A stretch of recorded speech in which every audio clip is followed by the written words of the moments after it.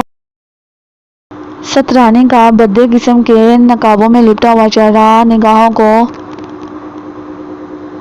مرغوب کر سکتا تھا۔ بجرنگی نے سوچا اب اس کے چہرے سے نقاب ہٹنا چاہیے، لیکن سرے عام میں سے بے شمار لوگوں کے سامنے بھی نہیں آنا چاہیے۔ اس کی آنکھوں کا سحر اور اس کے حسن کا جادو ایک عالم کو دیوانہ کر دے گا۔ سترانی کی شکل و صورت اور اس کے حلیے کے بارے میں مسلسل سوچتا رہتا تھا۔ ہوٹل میں آ کے اس نے ویٹرز وغیرہ کو ہدایت کر دی تھی کہ دستک دیے بغیر اندر نہ آئے۔ خود سترانی اپنا چہرہ ڈھک ڈھک کے پریشان ہو چکی تھی۔ اسے بجرنگی سے کہا بھی تھا، بابا یہ تم مجھے اس طرح چھپا کیوں دیا ہے؟ مجھے اس سے الجھن ہوتی ہے، میں پریشان ہو گئی ہوں، مجھے میرا چہرہ کھولنے کی آگیا دو۔ تھوڑا سا سمے سترانی، بس تھوڑا سا سمے، اس کے بعد میں تمہارا چہرہ کھول دوں گا، تم چنتا مت کرو۔ 3 دن تک بجرنگی سے مختلف طریقوں سے ہوٹل اور باہر کی دنیا کے بارے میں بتاتا رہا۔ اس نے ہوٹل کی کھڑکی سے باہر چلتے چلتے لوگ بھی دکھائے، ان میں عورتیں مرد ثابت تھے۔ اسے بتاتا رہا کہ دنیا میں رہنے کا طریقہ کیا ہوتا ہے۔ تیسرے دن اس نے کہا، میں آج باہر جاؤں گا سترانی، تم کسی قسم کی فکر مت کرنا، کھانے پینے کی چیزیں میں یہاں چھوڑے جا رہا ہوں، وہ تم استعمال کر سکتی ہو، آرام سے رہنا، اپنا کام کر کے میں واپس آ جاؤں گا۔ سترانی نے مطمئن انداز میں گردن ہلا دی، ٹھیک ہے بابا۔ بجرنگی تیار ہو کر باہر نکل گیا۔ آج پھر اسے اپنا حلیہ تبدیل کرنا تھا۔ اس کے لیے تھوڑی سی خریداری دلی کے بازاروں میں کرنی تھی۔ سترانی کمرے میں تنہا رہ گئی۔ وہ کھڑکی کے جہاں سے باہر کے مناظر دیکھ سکتی تھی کھول کر اس کے سامنے بیٹھ گئی اور سامنے سڑک اور دکانوں پر چلتی پھرتی مخلوق کو دیکھنے لگی۔ بجرنگی کو گئے 2 یا 3 گھنٹے گزرے ہوں گے اور دروازے پر دستک ہوئی۔ اس طرح کے دستک دینے والوں کو اس نے کئی بار آتے جاتے دیکھا تھا۔ وہ یہ سمجھی تھی کہ انہیں جیسا کوئی ہوگا، چنانچہ وہ دروازہ کھولنے چلے گئی، لیکن دروازہ کھول کر دیکھا تو ایک ہلکا سا شناسا چہرہ اپنے سامنے پایا اور ایک لمحے کے اندر سے یاد آ گئی، وہی مرد تھا جس نے ٹرین میں اس کے ساتھ سفر کیا تھا اور وہ سامنے والی جگہ پر بیٹھا تھا۔ اس وقت وہ چہرہ کھولے ہوئے تھے اور اسے احساس بھی نہیں تھا۔ وہ اس طرح آنکھیں پھاڑے سترانی کو دیکھ رہا تھا جیسے اسے سکتا سا ہو گیا ہو۔ سترانی چونکی اور پھر کئی قدم پیچھے ہٹ گئی۔ اس وقت نوجوان بھی ہوش میں آ گیا۔ اس نے 2 قدم اندر رکھے اور اپنے پیچھے دروازہ بند کر دیا۔ سترانی کے انداز میں کسی طرح کا خوف نہیں تھا۔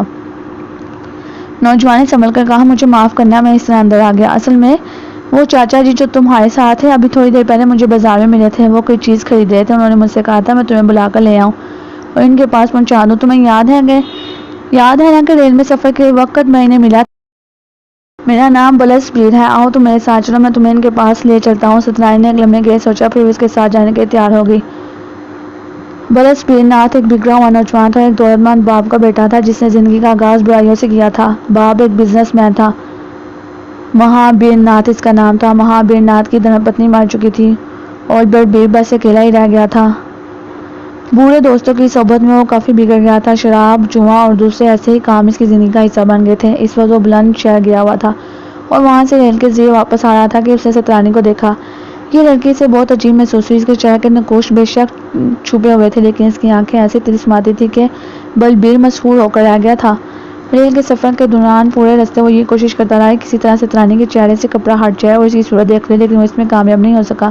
پھر جب ٹرین دلی کے اسٹیشن پر رکی اور وہ سب اتر گئے تو بلبیر ناتھ بھی نیچے اتر گیا اور اس کے بعد اس نے بڑی کامیابی سے ہوٹل تک ان دونوں کا تعاقب کیا۔ لڑکی اسے اس قدر پسند آئی تھی کہ اس نے اس کے لیے سارے کام چھوڑ دیے اور اپنے ایک اوباش دوستوں کو ہوٹل بلا لیا۔ اس نے اپنے دوست دریندر سے کہا تھا کہ اسے ایک لڑکی اس قدر پسند آئی کہ وہ اس کے لیے جان دینے کو تیار ہے۔ دریندر ہنس کر بولا، یار تیری ایک جان ہے جسے تو ہر ایک کو دینے کے لیے تیار ہو جاتا ہے۔ میں مذاق نہیں کر رہا، تمہیں میرا کام کرنا ہوگا۔ بول کیا کام ہے؟ میں اس وقت تک وہیں رہوں گا جب تک میں اس کے ساتھی کو اسے چھوڑ کر باہر نکلتے ہوئے نہ دیکھ لوں۔ اگر وہ اس کے ساتھ ہوا تب بھی میں کوشش کروں گا کہ لڑکی کو رستے سے اغوا کر لوں، اور سب سے اچھی بات یہ ہوگی کہ وہ اسے چھوڑ کر باہر نکل جائے گا۔ میرے دوست، تجھے یہاں گاڑی لے کر میرے ساتھ انتظار کرنا ہوگا، اور یہ انتظار ہوگا کتنا لمبا یہ کچھ نہیں کہا جا سکتا، بلبیر نے کہا۔ دریندر نے دوستی نبھائی اور بلبیر کے ساتھ طویل انتظار کیا۔ آخرکار بلبیر کے دل کی مراد پوری ہو گئی۔ اس نے جوگی بجرنگی کو ہوٹل سے باہر نکلتے ہوئے دیکھا اور پھر خود اس کے پیچھے چال پڑا۔ بجرنگی کو ہوٹل سے کوئی 1 فرلانگ دور چھوڑ کر وہ واپس پلٹا۔ بجرنگی بے شک پیدل جا رہا تھا، لیکن اندازہ ہو گیا تھا اس کی فوری واپسی کا کوئی امکان نہیں، چنانچہ وہ واپس پلٹا اور کار میں بیٹھے اپنے دوست دریندر کے پاس پہنچ گیا۔ اس سے پہلے کہ وہ خود کچھ بولتا، دریندر بول اٹھا، یہی وہ محاشیے تھے جن کے دفع ہونے کا تم انتظار کر رہے تھے؟ ہاں، اور گاڑی کی چابی مجھے دے دو،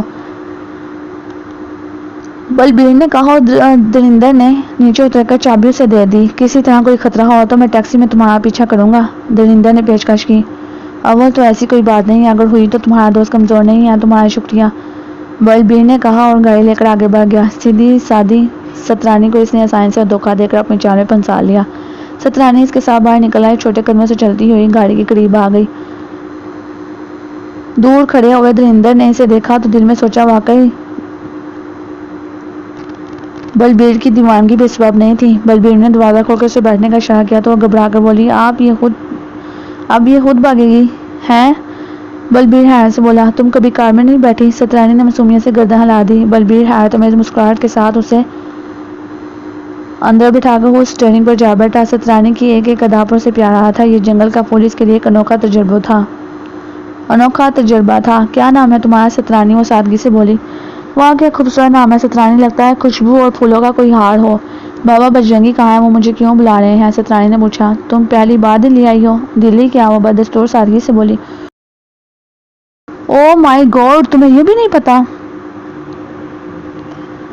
تم کہاں رہتی تھی؟ مندر میں، میرا مطلب ہے کون سے شہر میں؟ پتہ نہیں کیا بول رہے ہو، مجھے کچھ معلوم نہیں۔ یہی تو تمہاری سندرتا ہے، مگر تم نے میرے بارے میں کچھ نہیں پوچھا۔ تم بہت باتیں کر رہے ہو۔ بابا بجرنگی کہاں ہے؟ وہ بھی ایسی ہی گاڑی میں بیٹھ کر گئے ہیں، ابھی یہاں سے بہت دور ہیں، تم فکر مت کرو، میں تمہیں انہیں کے پاس لے جا رہا ہوں۔ بلبیر نے کہا۔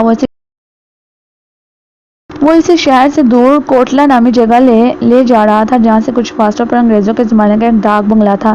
یہ ڈاک بنگلہ سیبزدہ کہلاتا تھا، لیکن ایسی کوئی بات نہیں تھی۔ اسے بلبیر جیسے آوارہ مزاج جوباش نوجوانوں نے اسے سیبزدہ مشہور کر رکھا تھا تاکہ لوگ اسے ڈھونڈیں۔ سفر جاری رہا۔ سترانی باہر کے مناظر سے لطف اندوز ہو رہی تھی۔ اس کے دل میں خوف کا کوئی گزر نہیں تھا۔ اسے کبھی ایسی واقعات کا سامنا نہیں کرنا پڑ رہا تھا جن میں خوف کا کوئی گزر ہو، اس لیے وہ اس وقت بھی خوفزدہ نہیں تھی۔ یہ اس کی معصومیت تھی کہ اس نے یہ نہیں سوچا تھا کہ بجرنگی اتنی دور نہیں گیا ہوگا کہ اس تک پہنچنے کے لیے اتنا لمبا سفر کرنا پڑے۔ آخرکار یہ سفر ختم ہوا اور سترانی نے کار رکنے کے بعد چاروں طرف دیکھا۔ یہ تو بڑی اچھی جگہ ہے، ایسی جگہ میں رہتی تھی۔ تمہیں اچھی لگی یہ جگہ؟ ہاں، یہاں پر گوڈے بھی ہوں گے۔ پر گوڈے یہ کیا ہوتے ہیں؟ بلبیر نے پوچھا، لیکن سترانی نے اس کی بات کا جواب دیے بغیر چاروں طرف دیکھتی رہی۔ بلبیر نے اس کا بازو پکڑ کر کہا، آؤ اندر چلو۔ بجرنگی بابا کہاں ہیں؟ سترانی نے اس کے ساتھ آگے بڑھتے ہوئے کہا۔ انہوں نے مجھ سے کہا کہ تمہیں لے کر یہاں پہنچوں، وہ ابھی تھوڑی دیر میں یہاں آنے والے ہیں۔ میری سمجھ میں کچھ نہیں آ رہا، میں تمہیں سب کچھ سمجھا دوں گا، بلبیر نے کہا۔ سترانی چونک کر اسے دیکھنے لگی۔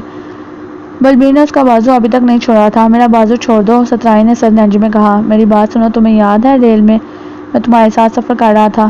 میرا بازو چھوڑ دو، میری بات نہیں سنی تم نے؟ اس بار سترانی کا لہجہ سخت تھا۔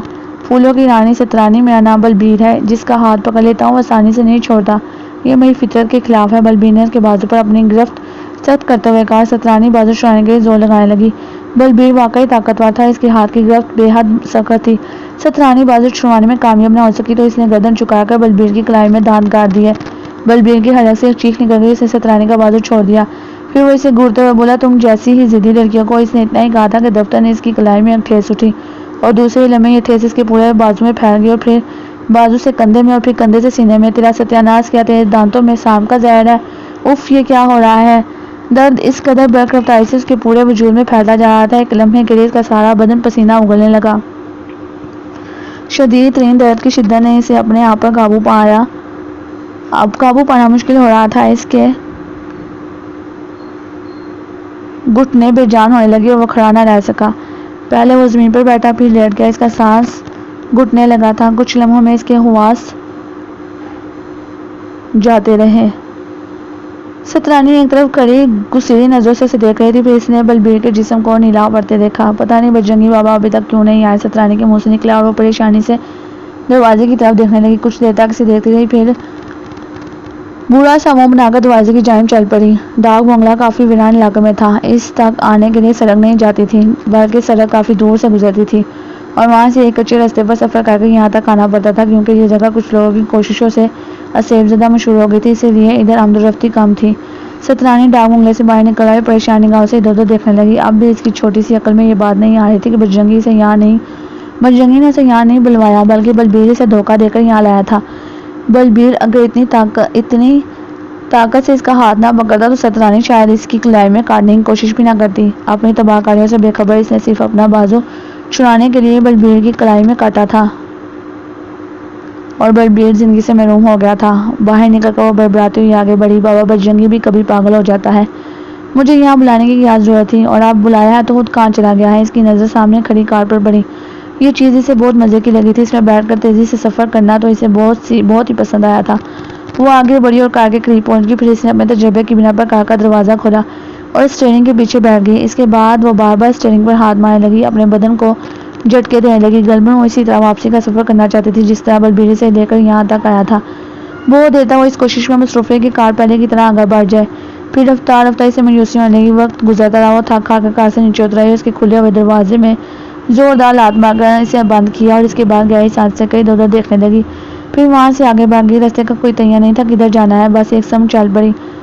چدرے ادھر چاروں طرف بکھرے ہوئے تھے اور زمین سنگلاخ تھی۔ وہ جاتی رہی، گرجیکا وہ چلتی رہی اور سورج آسمان کی طرف بلند ہوتا رہا۔ وہ پسینے سے تتر بتر ہو گئی تھی، تھکن الگ ہوئی جا رہی تھی اور بھوک بھی لگ رہی تھی۔ اسے رہ رہ کر بجرنگی پہ غصہ آیا تھا۔ چلتے چلتے وہ بری طرح تھک گئی، اب اسے آگے نہیں بڑھا جا رہا تھا۔ تھوڑے فاصلے پر اونچے اونچے گھنے درخت نظر آ رہے تھے جن کے نیچے چھاؤں تھی۔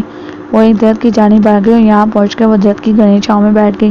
مزید تھکن محسوس ہوئی تو درخت کے نیچے کی جان میں سر ڈال کر لیٹ گئی اور آنکھیں بند کیے یہ سوچ رہی تھی کہ بابا بجرنگی کو کہاں سے تلاش کرے۔ اس دوران ایک اور دلچسپ واقعہ پیش آیا۔ دو دیہاتی جو پہلے سفر کرتے ہوئے گلبن شہر جا رہے تھے ادھر گزرے۔ وہ آپس میں ایک دوسرے کو جن بھوتوں کی کہانیاں سنا رہے تھے۔ ایک نے دوسرے سے کہا،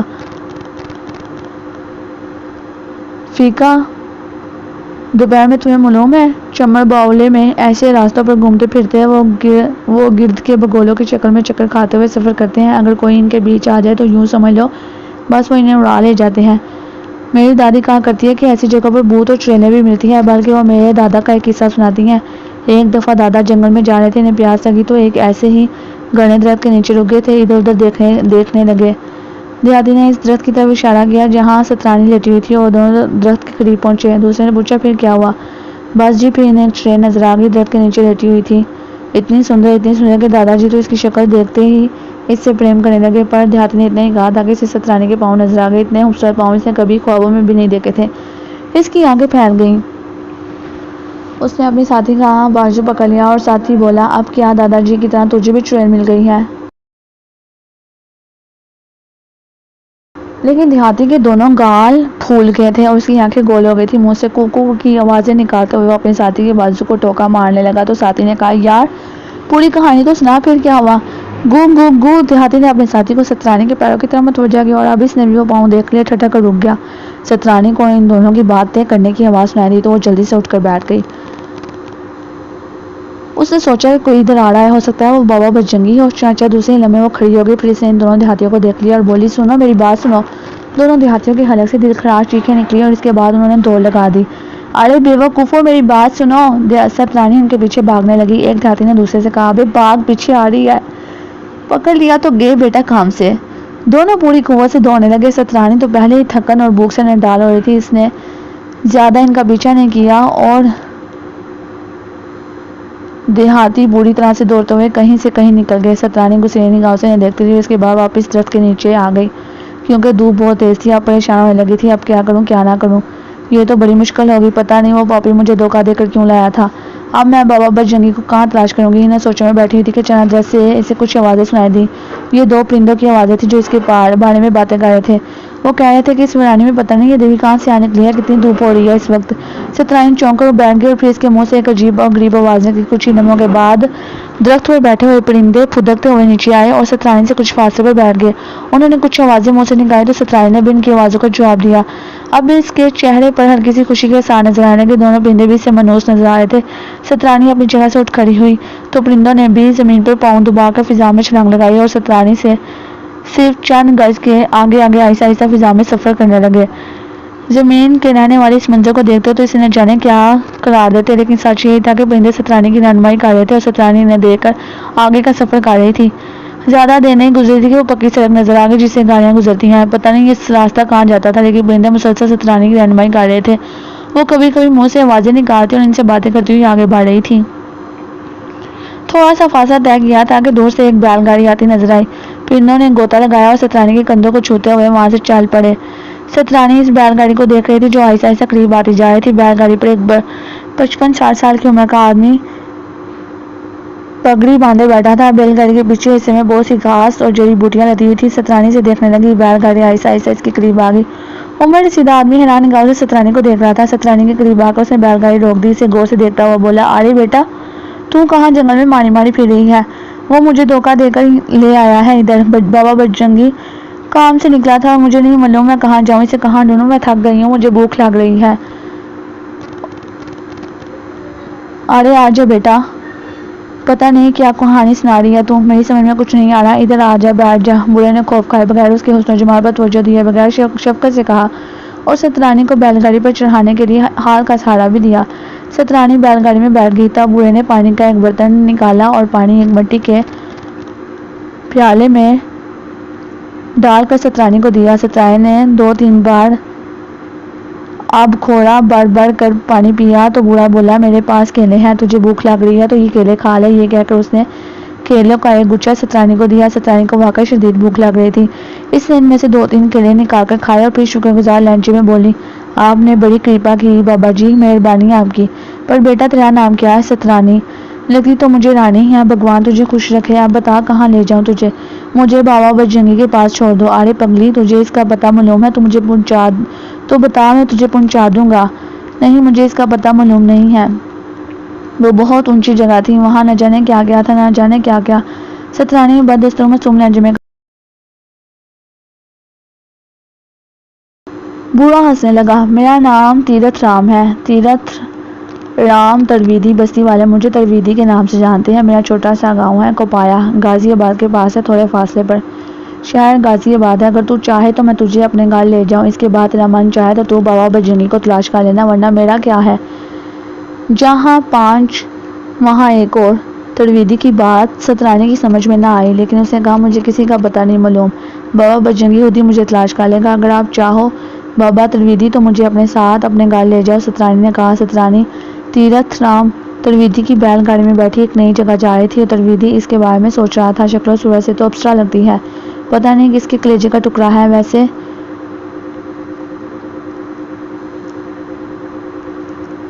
اس کے بارے میں سوچ کر تھوڑا سا خوفزدہ بھی تھا۔ کہنے کو تو کہہ دیا تھا کہ جہاں 5 وہاں ایک اور، لیکن کانتی نہیں ورانتی تھی، سخت بد مزاج چکر اور پہلے ہی 5 سے پریشان تھے، اب اگر چھٹی بھی گھر پہنچ گئی تو جان ہی نکال لیں گے۔ ترویدی 5 بیٹیوں کا باپ تھا، 5 کی 5 جوان ہو چکی تھی، بیٹا کوئی نہیں تھا، معمولی سی آمدنی تھی، باپ بھی دید تھا، جڑی بوٹیوں کے علاج کی بھی بھلا آج کل کوئی وقت تھی، وہ تو بس کوپایا کی چھوٹی سی آبادی اور ترویدی خاندانی وید تھا، اس لیے دال روٹی چل رہی تھی۔ بیٹیوں کو دیکھ کر کلیجہ منہ کو آتا تھا، کیسے ٹھکانے لگائے گا ان سب کو، مگر اس جوان اور بے انتہا سندر لڑکی کو اس ویرانی میں چھوڑ کر بھی نہیں جا سکتا تھا۔ اب جو ہوگا دیکھا جائے گا۔ وہ گانتی کے عتاب سے بچنے کے گرز سوچتا رہا۔ ادھر سترانی کیلے کھا کر مطمئن ہو گئی تھی، اب بیل گاڑی کے سفر میں بہت مزہ آ رہا تھا۔ اچانک ترویدی نے اس سے پوچھا، ایک بات بتا سترانی، بجرنگی تیرا پیتا ہے؟ پیتا وہ کیا ہوتا ہے؟ مذاق کر رہی ہے مجھ سے؟ اب تو کہے گی تجھے اپنی ماتا کے بارے میں بھی نہیں کچھ معلوم؟ ہاں، مجھے کچھ نہیں معلوم۔ ارے تو کیا کسی پیڑ سے ٹپکی ہے؟ میری سن، جہاں میں تجھے لے جا رہا ہوں تو نے وہاں یہی کہنا ہے کہ تو لکشمی ہے، تو ہمارے باغ بدل دے گی، کانتی کے سامنے تو یہی کہے گی، کانتی میری دھرم پتنی ہے، بڑی بگٹ ہے، وہ جو بھی کہے تو اس کی چنتا مت کرنا، کیا سمجھی؟ کیا تھا تیرا پیتا؟ وید۔ مگر مجھے یہ تو بتا دو پیتا کیا ہوتا ہے؟ ارے باولی، پیتا ہوتا ہے، بس کافی ہے، اور تو لکشمی ہے، مٹی کو ہاتھ لگاتی ہے تو سونا ہو جاتی ہے۔ کیا ہو جاتی ہے؟ سترانی نے پوچھا۔